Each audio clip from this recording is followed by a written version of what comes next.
बिस्मिल्लाहिर्रहमानिर्रहीम। अस्सलाम वालेकुम डियर स्टूडेंट्स।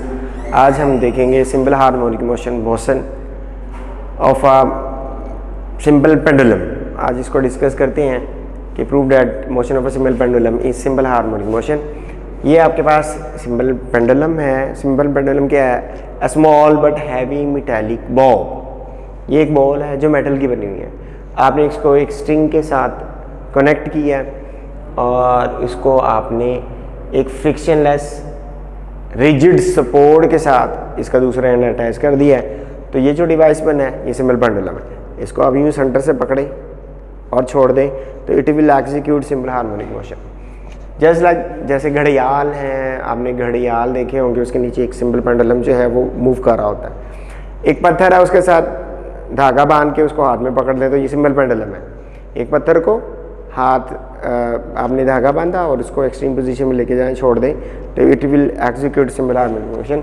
इसको देखा, ये बॉल है, आपने इसको मेन पोजीशन इसका नाम है वो, आपने इसको उठाया और एक्सट्रीम पोजीशन तक लेके गए बी और फिर आपने इसको फ्री कर दिया। छोड़ेंगे जो ही it will execute simple harmonic motion. ये बी से ओ की तरफ आएगा और ड्यू टू इनर्शिया ओ पे स्टे नहीं करेगा, अपनी मोशन को कंटिन्यू करेगा और ये वापस ऊपर जाते हुए इसकी स्पीड स्लो हो रही है और जब यहाँ से इधर को आएगा मेन पोजीशन की तरफ इसकी स्पीड इंक्रीज कर दी जाएगी। ओ पे मैक्सिमम होगी, जो ही ये हाइट पे जाएगा इसकी स्पीड स्लो होना शुरू हो जाएगी। तो it will execute simple harmonic motion. It will perform simple harmonic motion about its mean position. O से बी की तरफ जाएगा, फिर बैक टू ओ आएगा, फिर वापस ए की तरफ जाएगा, फिर बैक टू ओ आएगा। ड्यू टू इनर्शिया ये मोशन को कंटिन्यू करता रहेगा। हमारे पास ये इसकी मेन पोजीशन है। मेन पोजीशन में इसका वेट है W=mg। जो ही आप इसको वर्टिकल पोजीशन में लेके जाएंगे, ये मेन पोजीशन पे पेंडुलम है, आप इसको वर्टिकल पोजीशन में लेके जाएंगे तो जो ही फ्री करेंगे तो ये वापस अपनी जगह पे आएगा। तो जो ही आप इसको छोड़ते हैं तो ये परफॉर्म करेगा सिंपल हार्मोनिक मोशन। इसके दो कंपोनेंट्स हैं, वेट के दो कंपोनेंट है, एक हॉरिजॉन्टल कंपोनेंट, दूसरा वर्टिकल। ये mg cos थीटा है।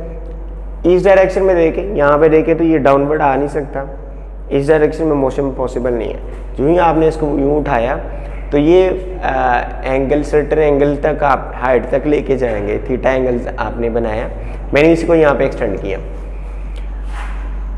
ये इसकी ओरिजिनल पोजीशन है, ये मैंने इसको शो किया और ये इसकी इनिशियल पोजीशन जब ये मेन पोजीशन पे था। दो कंपोनेंट्स हैं इसके। इसको मैंने साथ हेड टू टेल रूल्स के साथ अटैच कर दिया और फिर मैंने लिखा है, ये देखिए ये एंगल थीटा है, इस एंगल थीटा के साथ जो अटैच साइड है वो बेस होती है और ये क्या है? परपेंडिकुलर है। और ये क्या है? हाइपोटेन्यूज मैंने बनाया, यहाँ पे 90 का एंगल बनाया, मैंने शो किया। तो आपको पता है कि लॉन्ग एक्सिस पे जो कंपोनेंट है वो fx होता है इन केस ऑफ wx होगा और ये क्या होगा? wy। wx क्या होता है? mg cos थीटा और wy क्या होता है? mg sin of theta. तो इस सिंपल पेंडुलम में आपके पास एक बड़ा फेमस क्वेश्चन है कि विच component of the simple pendulum is responsible for the motion of simple harmonic motion mg sin theta. क्योंकि ये हाइट पे गया है तो ये मूव करेगा। तो जो ही आप इसको हटाएं, आप इसको सर्टेन हाइट पे लेके जाएंगे तो वर्टिकल कंपोनेंट का नाम क्या है? mg sin theta. तो यहाँ पे आपने इसको सर्टेन एंगल तक उठाया और इसको जो ही सेट फ्री करेंगे तो it will execute simple harmonic motion about its mean position. तो अगेन आपने इस की पोजीशंस बतानी है कि एक्सट्रीम पोजीशन पे जब आप इसको उठाएंगे तो मैक्सिमम हाइट पे होगा। हाइट पे होगा तो इसमें एनर्जी स्टोर होगी, पोटेंशियल एनर्जी जो मैक्सिमम होगी। तो सबसे पहले हम देखेंगे acceleration is directly proportional to displacement from the mean position. यहाँ पे acceleration directly position to mean position है तो इसका मतलब है एक्सेलरेशन क्या होगा? मैक्सिमम होगा एक्सट्रीम पोजीशन पे।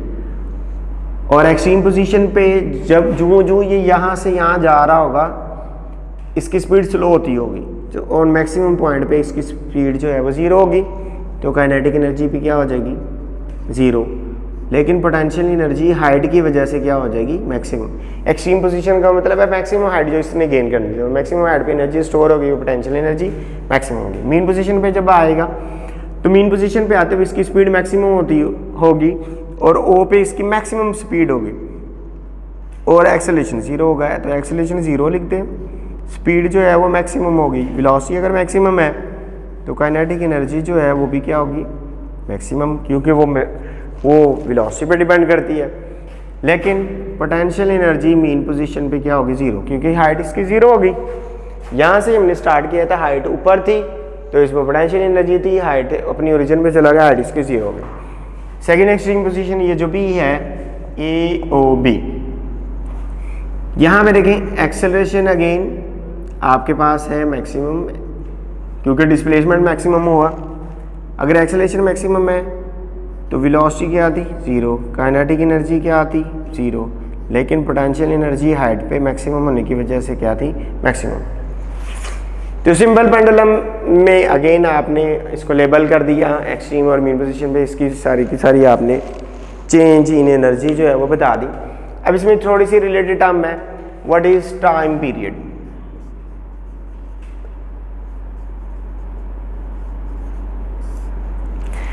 Time to complete one vibration is called time period of the simple pendulum. One vibration क्या है, वन वाइब्रेशन या ऑसिलेशन क्या है, आप बी से स्टार्ट करें, ये ओ पे जाएगा, फिर ए पे आएगा, फिर बैक टू ओ आएगा और वापस अपनी ओरिजिनल पोजीशन बी पे जब पहुंचेगा तो इसने एक वन कंप्लीट वाइब्रेशन कंप्लीट किया। One round trip is called vibration.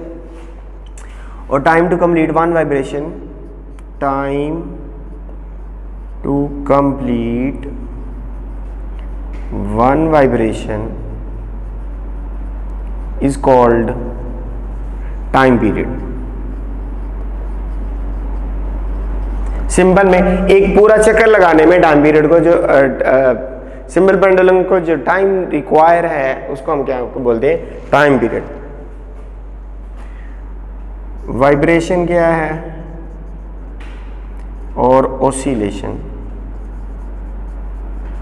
One complete round trip, one complete round trip is called one vibration और oscillation.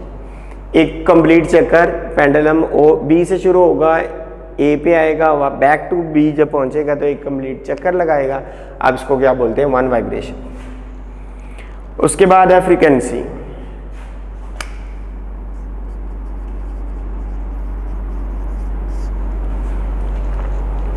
Number of vibrations completed in 1 second. Number of vibrations completed in 1 second. 1 second में कितने vibrations complete कर सकता है, इसको हम क्या बोलते हैं, फ्रीक्वेंसी। अगर 1 सेकंड में ये हाफ कंप्लीट करेगा तो इसकी फ्रीक्वेंसी 1/2 होगी। अगर 1 सेकंड में ये क्वार्टर करता है तो इसकी फ्रीक्वेंसी क्वार्टर होगी। अगर 1 सेकंड में ये 2 चक्कर लगाता है, इधर से ए पे गया फिर वापस आया 1 चक्कर, बी से फिर ए पे गया फिर वापस आया तो 2 चक्कर, तो जितने ज़्यादा ये चक्कर लगाएगा उतनी ज़्यादा इसकी फ्रीक्वेंसी होगी। Number of vibrations completed in 1 second, that is known as frequency. हमें यहाँ पे तो समझ आ रही है कि ये कितना चक्कर, ये पेंडुलम आमतौर पे आपको फील होता है ये स्लो है, लेकिन vibrations of an atom, atom के जो पार्टिकल्स मूव करते हैं वो कितनी ज़्यादा वाइब्रेशंस क्रिएट करते हैं, सीजीएम में एटम के वाइब्रेशंस कितने ज़्यादा है 1 सेकेंड में, तो फिर आप इमेजिन कर सकते हैं कि वो उसकी फ्रीक्वेंसी कितनी ज़्यादा होगी। तो जितनी ज़्यादा ये कंप्लीट चक्कर लगाएगा 1 सेकंड के अंदर वो उसकी फ्रीक्वेंसी होगी।